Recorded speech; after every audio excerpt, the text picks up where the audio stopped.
39-й. Давай. Итак, первый вопрос. Как работает майнинг? Подожди, а не было же еще... Понятный вопрос. Вопросы с Саратова задает Людмила Павловна Никомишина. Как работает майнинг? Майнинг работает следующим образом. Майнинг. Ты хочешь узнать как дилетант, любимый подписчик, значит, тогда не лезь. В принципе, я думаю, что это очень глубоко. Поясни, вознаграждение за что все, поехали. Ну, например, возьмем на примере биткоина. У него есть блокчейн, все дела, там блоки, добывается все. Так что значит добыча, майнинг? Это подключаются определенные устройства, на данный момент асики, которые вычисляют следующий блок. И кто первый его вычислит, решит математическую задачу, тот получит награду, биткоины. Опа, махинация. Так в блокчейне делать нельзя. Да, то есть первые 4 года награда за добытый блок была 50 биткоинов. В следующие 4 года было 25 биткоинов. Потом было 12,5 биткоинов. И вот уже год как 6,25. Очень сложно было догадаться. Очень сложно было догадаться. И через 3 года будет 3,125. Как мне стать майнером? Майнером стать и просто, и не просто одновременно. Тебе нужно купить оборудование, которое будет майнить или биткоин, или Dash, или Ethereum. Это все, что ты решишь, смотря какой алгоритм. Алгоритм — это различные виды блокчейна. Ты покупаешь это оборудование и должен его подключить в майнинг-пул, либо настроить его сам. Настраивать сам — это очень тяжело. Если ты дилетант, подключить майнинг-пул чуть легче, но опять-таки в какой монете. Тоже довольно все сложно, как бы. Но есть уже понятные штуки, фермы, например, которые настраивают за определенные бабки. Ты купил видеокарты, сказал, вот настройте, тебе настроили, подключили. Как мастер по ремонту холодильника. Да, тебе подключили, нажали кнопку, они что-то гудят, ты платишь только за электричество, а тебе приходит Ethereum. Что такое ферма? Ну, получается, в майнинг-индустрии, как бы, да, там в цифровом фермерстве, получается, есть люди, которые специально обученные, которые приедут, тебе все настроят, поставят. Да. А в обычном фермерстве есть такие люди, как ты думаешь? Да, это называется директор колгоспа. То есть он приезжает, тебе все настраивает? Просто все настраивает, как бы забирает всю дань и уезжает. Ну, как было вот в Советском Союзе, в принципе, схема где-то продолжается. А ты был фермером в Советском Союзе? Не, ну я читал. Не, ферма — это другое название асика. То есть ферма, почему? Там набор видеокарт. И эта штука называется ферма. Ну, вот такое название. Майнеры — это люди, которые дают мощности своих вычислительных устройств для того, чтобы сеть, вот эта децентрализованная, безопасная, либертарианская, существовала. Майнеры, которые вот этим, собственно, занимаются, которые вот эти вычислительные оборудования это расставляют, это те же самые фермеры. То есть это своего рода производственники, да, фермеры 21 века. Помимо того, что они вычисляют следующие блоки, они этим вычислением подтверждают также еще и транзакции, которые, точнее, входят в этот блок.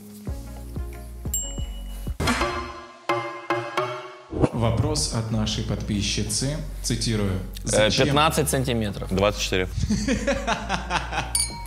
В среднем 19,5. По палате. Валяй. Зачем типы в Ухасранске, в ебанах России, выкупают целые гектары, чтобы строить там ферму? Потому что там можно на***ть по электричеству и немножечко спить. Все очень просто. Попробуй спить электричество в центре Москвы. Не, причем они делают вид, что делают фермы, а на самом деле там ничего не будут делать, они просто распилят все, что можно распилить, и все. А если они реально хотят там построить фермы, тогда у них должна быть бесплатная энергия. Я же об этом и говорю. Да, но что, это выходил?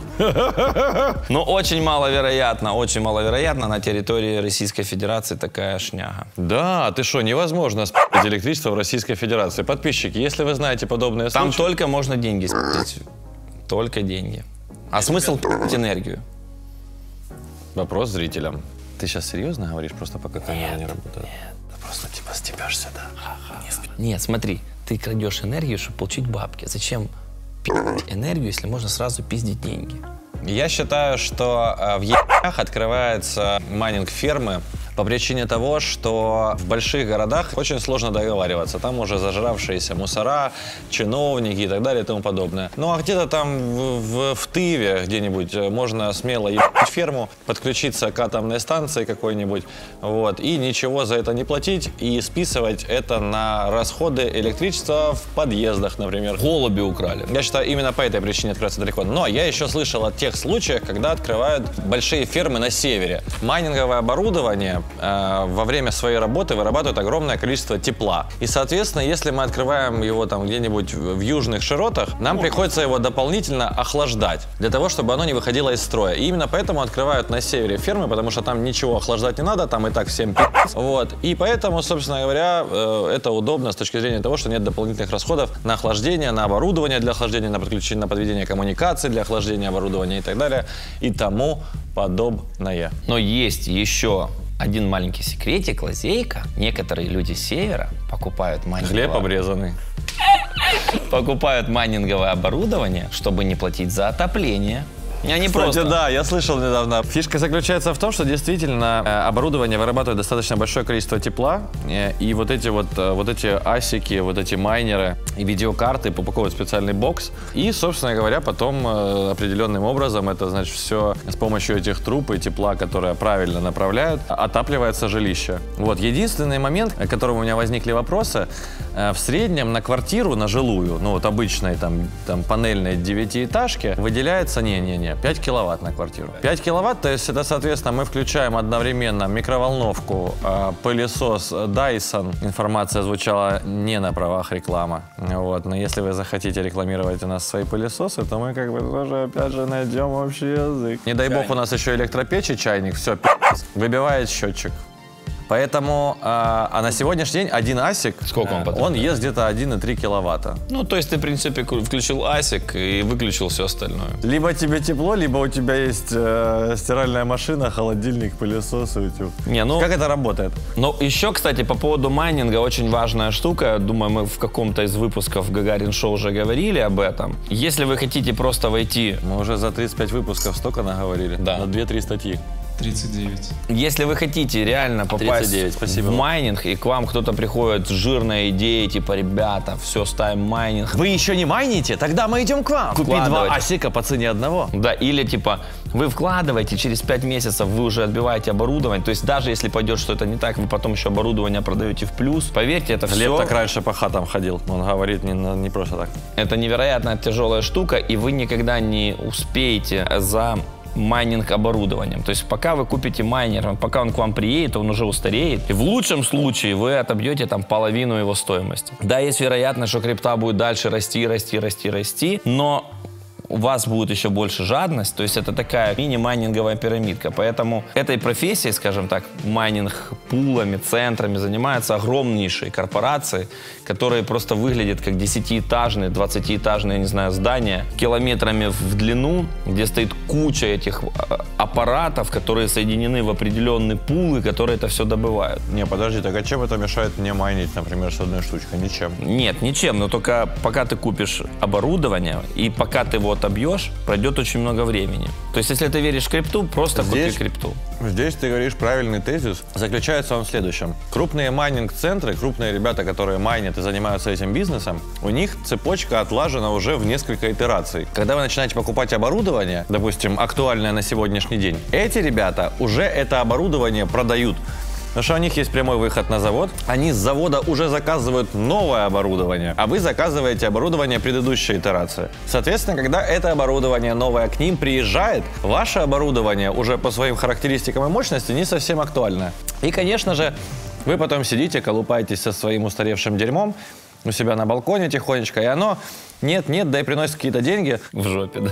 Ну да, но как бы уже совершенно не те, на которые вы претендовали, потому что как вы двигаетесь в этом процессе, то есть вы начинаете задать вопросом, я хочу майнить, добывать, там вот все, я такой производственник весь из себя. Что вы делаете? Вы заходите в интернет, вбиваете характеристики оборудования, которое доступно на рынке в наличии, и, значит, забиваете расход электричества у меня такой-то, потребление этого оборудования такое-то, майнить буду столько-то, пулу отдам столько-то. Вы, значит, смотрите, типа, ну окей, ну будет за 12 месяцев оборудование у меня это отбивается. Там даже сетка специальная, то, что Вова говорит, интернете, вы просто вбиваете эти характеристики. Калькулятор майнинга, да. Да, вбиваете характеристики майнера, и он вам показывает доходность именно на сегодняшний день.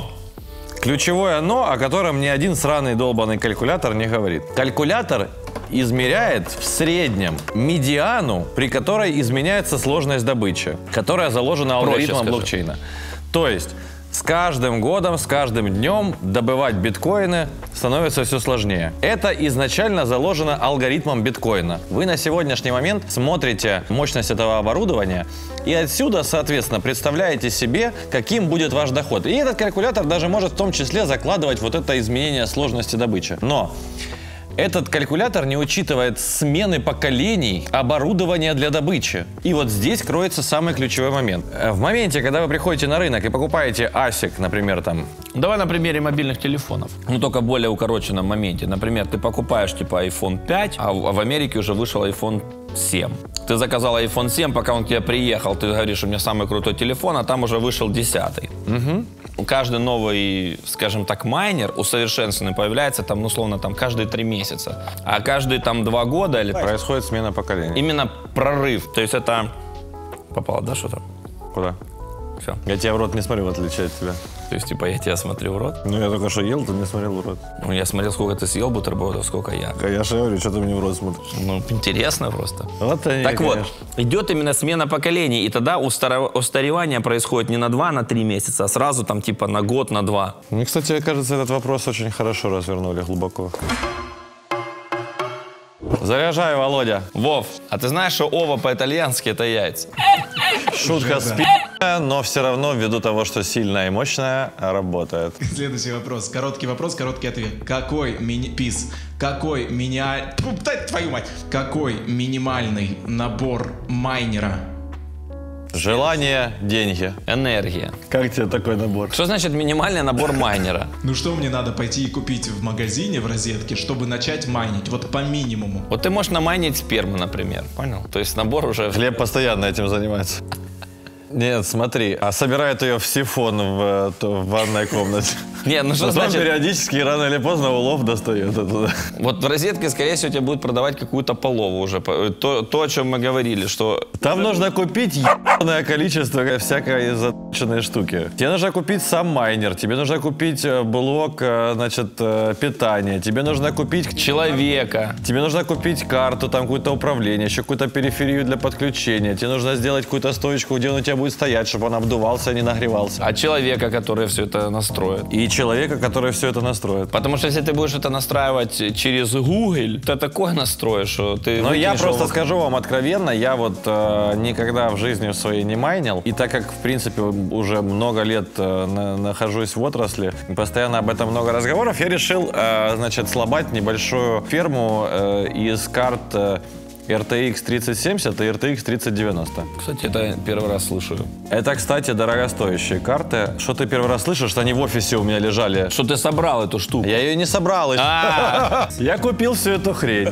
Купил эти карты. Бабок они стоят космических. Выросли в цене на сегодняшний день в 5 раз. Но мне это с точки зрения эксперимента окей, как бы, поэтому без разницы. Мощность у меня как бы в жилище позволяет 35 киловатт, поэтому, пожалуйста, майни не на майне. Значит, потребляет один RTX приблизительно 135 ватт. На сегодняшний день, кстати, одна видеокарта стоит какие-то лихие $1800, это 3070. 3090 он стоил 2700 на момент, когда я заказывал, а сейчас уже стоит 3600. Ну, я, соответственно, все это купил и думаю, ну, как бы все окей, я практически майнер. Но ничего, ребята, подобного. После того, как я купил эти, значит, видеокарты, я понял в какой-то момент, что я заебусь сам это все, значит, вникать в эти все процессы, и времени у меня на самом деле столько нет. И поэтому я обратился к человеку, который, значит, любезно согласился помочь в том, чтобы собрать всю периферию для подключения. И это пи***ц какой список.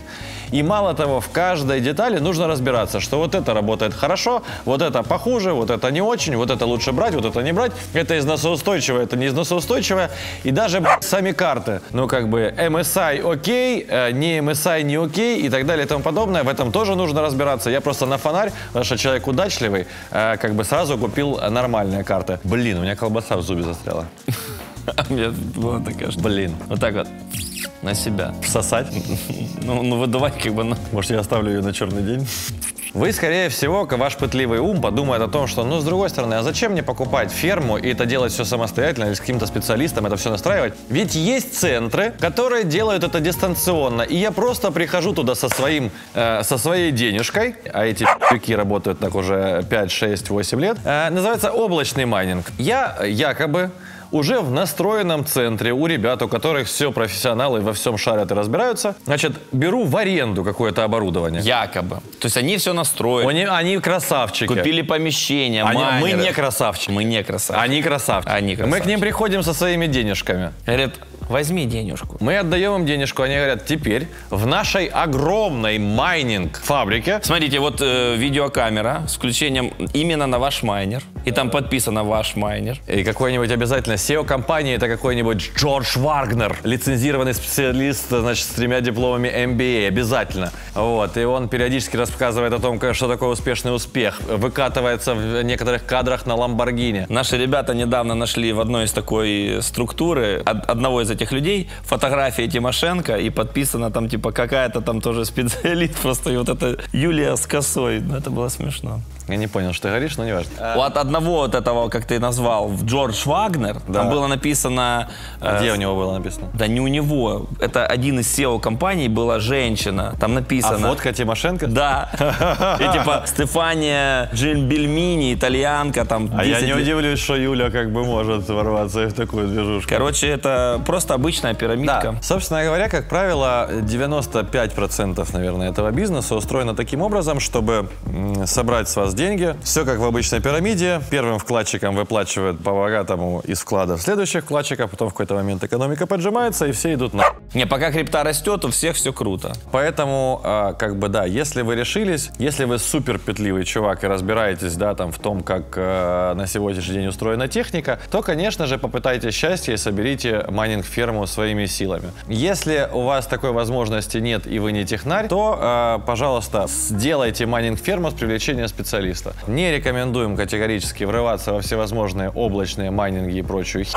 Ну и, собственно говоря, что еще можно добавить? Не верьте криптоцыганям. Пока вы будете это все собирать, вас нахуй 100% раз 500. Видеокарта будет стоить не 2, а 2300. Периферия будет стоить не еще там $500, а минимум 750. Мало того, еще вот этот настройщик может приехать и сказать: ой, батенька. Не, как правило, не знаешь, берут не за настройку. Они говорят, вы понимаете... Нет, даже знаешь, какая вообще прекрасная ниша? Приезжает настройщик и говорит тебе: о. Нет, так а знаешь, как происходит? Я ж видел, как это происходит. Они говорят: слушай, мне как бы не интересно, но я могу тебе сейчас ферму настроить за $50, там, типа, и все. Я лучше буду процент получать, и все. Давай ты на мой кошелек скидывай, я знаю, где лучше продать. Серьезно?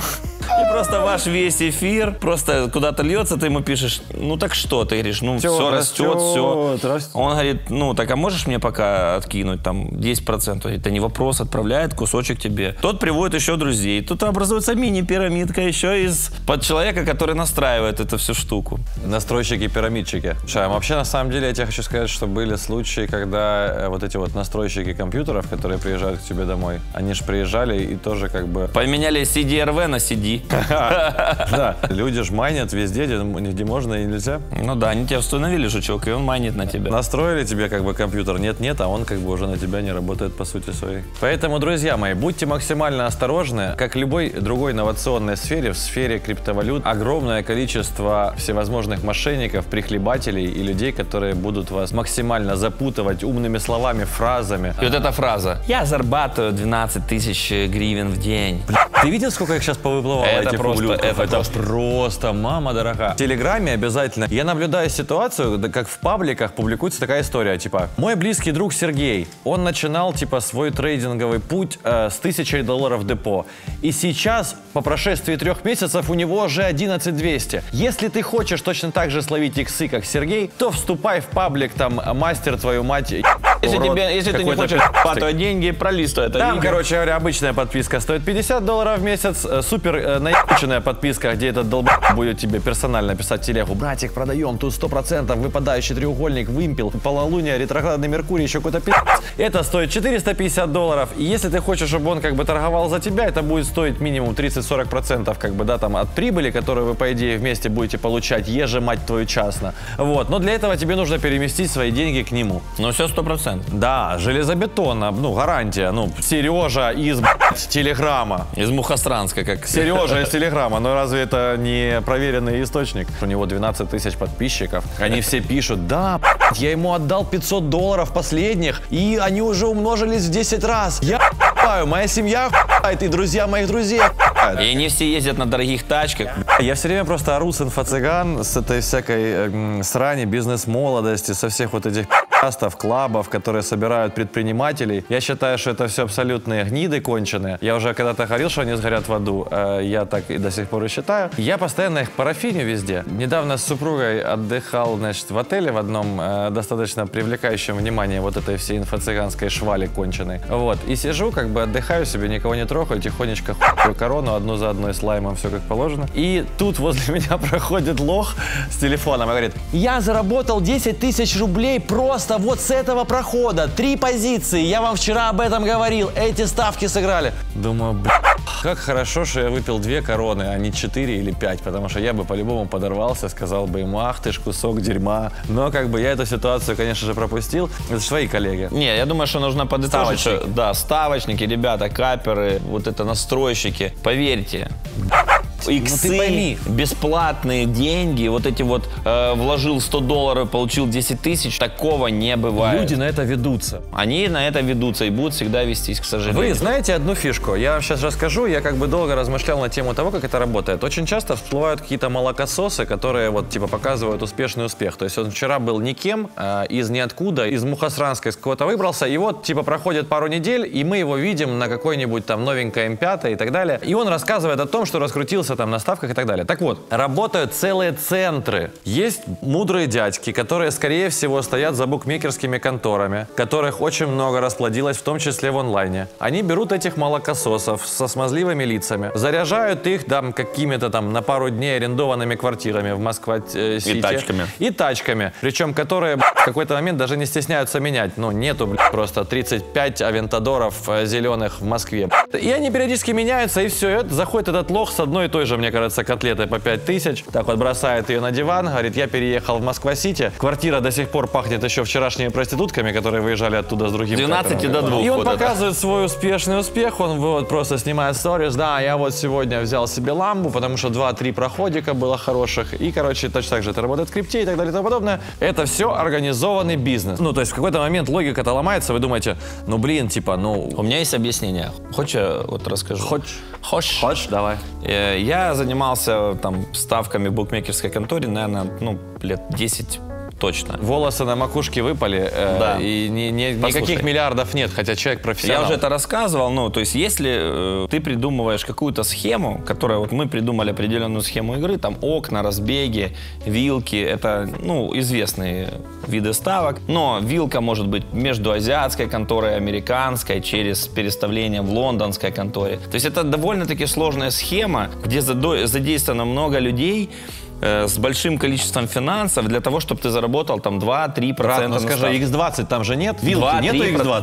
2-3%. Более того, это было лет 7 назад. И большой объем денег ты не прогонишь, правильно? Нет, то есть там нету такого, что ты пришел с миллионом. И по любасу 2-3% так заработал. миллион ты не прокрутишь. Миллион можно прокрутить там на чемпионате мира по футболу или на НБА. Но на НБА нет такого рода ставок. Там нет таких вилок. А на игре ЦСКА «Зенит» можно 1 000 000 евро прокрутить? Можно, но там никто не сольет никому. Вопрос в другом. Если ты придумал схему, которая тебе приносит бабки, именно действительно приносит реальные деньги, 1-2% в день, зачем тебе кому-то ее рассказывать? И ты говоришь, я зарабатываю $300 в день. Но я же могу зарабатывать и 3000, тогда я просто у людей займу деньги и буду сам зарабатывать себе. Зачем мне вам всем рассказывать, как я зарабатываю? Ну, в общем, как бы по-простому, если людям сказать, то вечного двигателя не существует. Любой бизнес — это всегда риски, о которых Конечно. успешный успех не рассказывает. Это риск потерять, это риск не заработать, это риск попасть в какую-нибудь там долговую яму в том числе. Да. Что если бы был вечный двигатель, и можно было бы свои 3000 рублей или $3000 вечно вот так вот плюс 1-2%, не заморачиваясь, увеличивать в размерах, то, ну, вы же понимаете, что что в какой-то момент как бы вся мировая экономика рухнула бы одномоментно. Я скажу так, в конторах сейчас дохода нет. Выиграть у конторы нереально сейчас. Я даже не сомневаюсь в этом. Поэтому, друзья,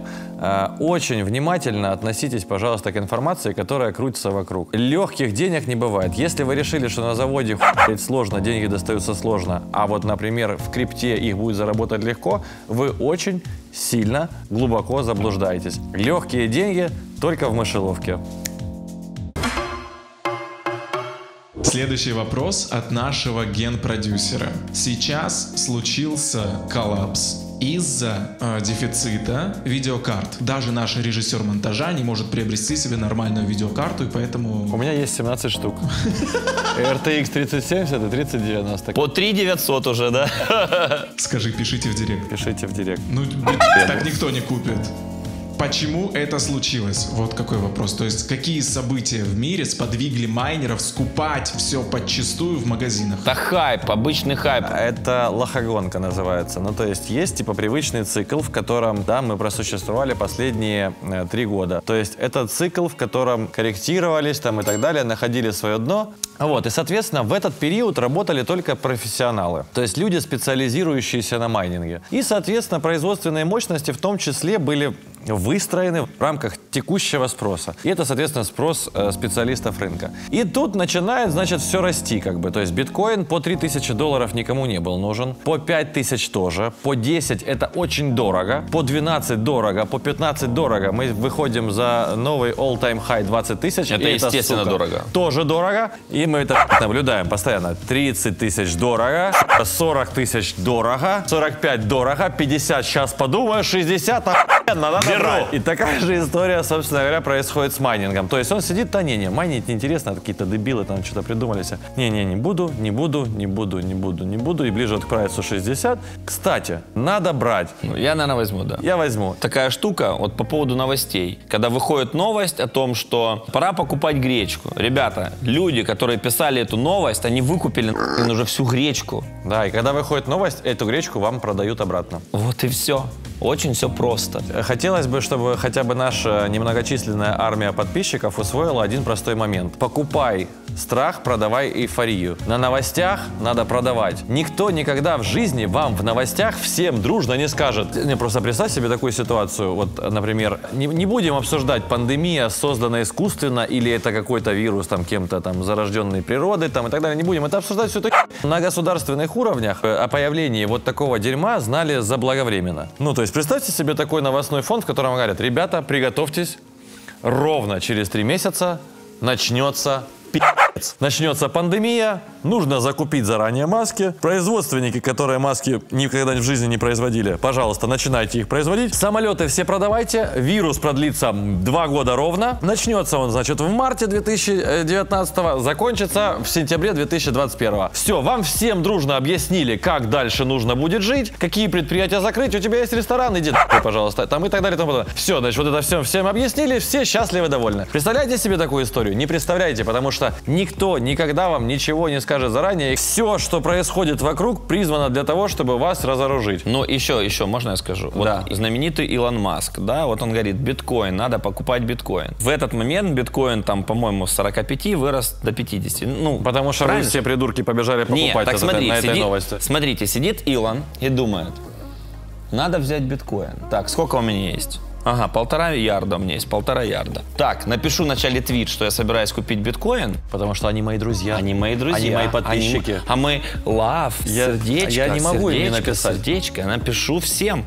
Берем биткоин. Не, у него перед этим твит: иду ебаться с женой, так, и наблюдаем контент. Потом возвращается такой: так, что им еще раз? Беру биткоин. Потом он логинится в свой аккаунт. Опять 2 ифа. Делает банк-трансфер from bank account to my Все это пилит account. В онлайне. Вот так в онлайн. 3 дня ждет, пока деньги дойдут. И потом берет биткоин, как все уже нормальные люди, по 50. Да. Вот, то есть вы верите в это? Или же он купил по 30, биткоин дошел до 45, он думает, как-то дешево, хотелось бы по 50. Биткоин to the moon. Так я тебе больше того скажу. Я буквально вчера, буквально вчера или позавчера вышла новость о том, что в первом квартале Маск продал биткоина на 272 миллиона.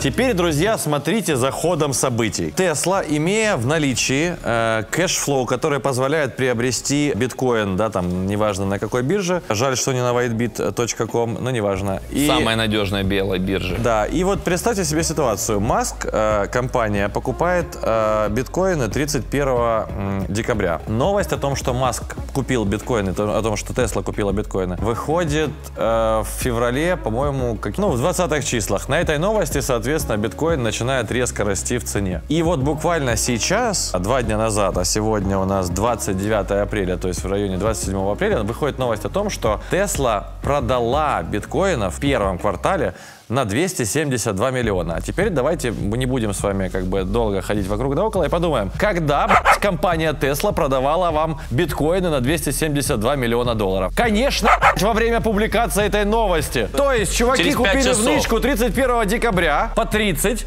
На 45 Маск написал о том, что он покупает биткоины. И биткоин полетел на 58. Тут вам лохам этих биткоины напарили на 272 миллиона. И тут же цена просела. Если вы посмотрите на эту свечу, то она с огромным фитилем вверх. Вот и сэляви. А вы такие думаете, рынок, наверное, что-то кто-то там сильные руки продают слабые, киты, кто-то там что-то 5-10. Нет, это элементарнейшее нахуй. Теперь вы можете по прошествии времени отследить цепочку действий и противодействий. Да, просто в Google заходите и все, что писал Маск, и анализируете, кто, где, что, куда заходил. Вот сейчас четенько. Опять Маск затвитил, значит, новость про доги. И на фоне этой новости доги начали активно пампиться. А вы знаете, что за неделю до этой новости было отмечено перемещение миллионов доги с адресов, с которых они не двигались на протяжении последних лет? Понимаете, да?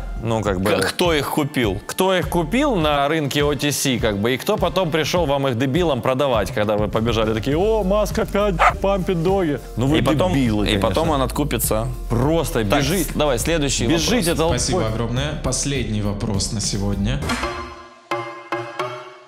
Следующий и последний вопрос на сегодня. Как зайти в программирование блокчейн? Никак. Володь, а поясни, пожалуйста, что значит зайти в программирование? В душе не чаю, это реальный вопрос от нашего подписчика. Если дословно, он написал, как зайти в программирование блокчейна. Это вопрос Глебу, походу он шарит.